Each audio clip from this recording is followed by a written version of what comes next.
Maki Zenin walked into her family's estate and slaughtered nearly everyone she'd ever known.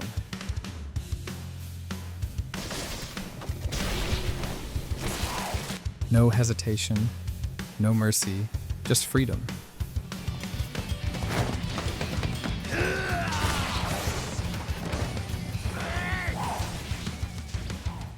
And some call her a monster for it, while calling Itachi Uchiha a tragic hero for doing the exact same thing. Here's what actually happened.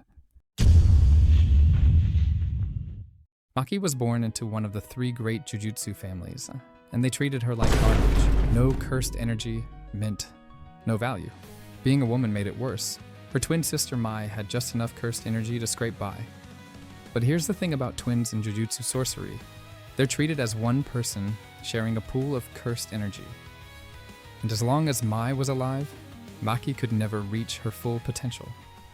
Then their father tries to kill them both.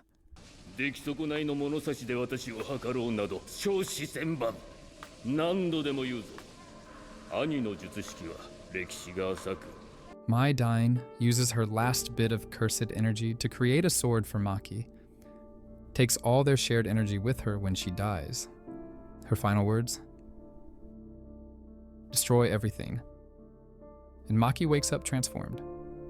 0 cursed energy, which means superhuman strength, impossible speed, and she's basically invisible to the entire Jujutsu world. Nothing left to lose. One promise to keep. So she does exactly what Mai asked. What follows is one of the most brutal sequences in modern anime. Maki systematically kills her father, Ogi, the elite Hei unit, nearly kills Naoya Zenin, all in one day. And the episode doesn't apologize for it. Now here's what's interesting. Some people watched this and cheered. Finally, a woman burning down the system that tried to destroy her.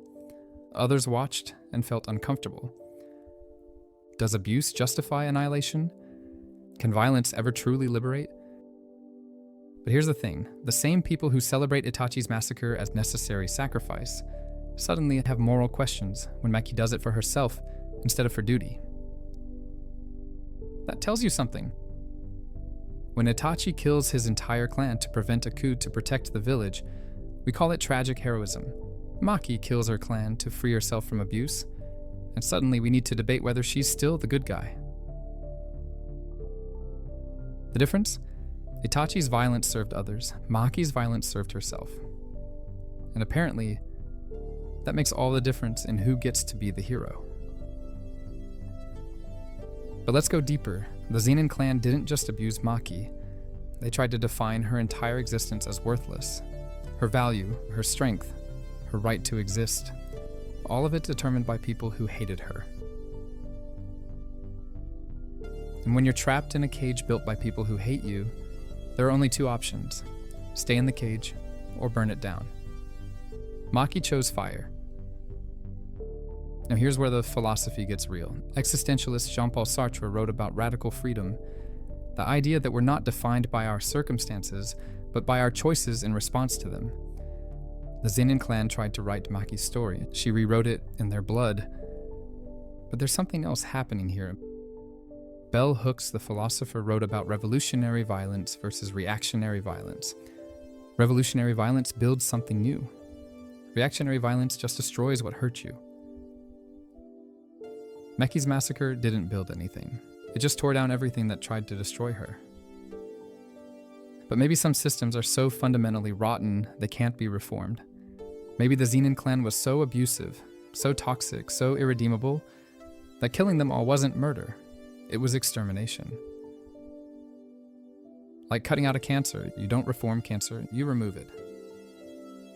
So here's the real question this episode asks. Why do we need Maki to feel guilty? Itachi cried, suffered, showed remorse, and we forgave him instantly. Maki doesn't cry, doesn't apologize, doesn't perform guilt for an audience that wants to see her broken. She keeps her promise to her dying sister, burns down the cage, and walks away. And maybe that's what makes people uncomfortable. Not the violence. We're fine with violence in anime. We watch it every week. It's that Maki refuses to be tragic about it. She won't play the broken woman who needs redemption. She won't ask for forgiveness from people who spent years trying to destroy her. She just moves forward. The Zenin clan tried to define Maki as worthless, weak, inferior. She redefined herself as the thing that ended them. Mai's final words were, "Destroy everything." And Maki kept that promise. Completely. Without hesitation. Without regret. Some cages can only be escaped by burning them down. The question isn't whether Maki was right or wrong. The question is, why do we celebrate self-sacrifice but condemn self-liberation? Why is Itachi's massacre noble but Maki's is monstrous?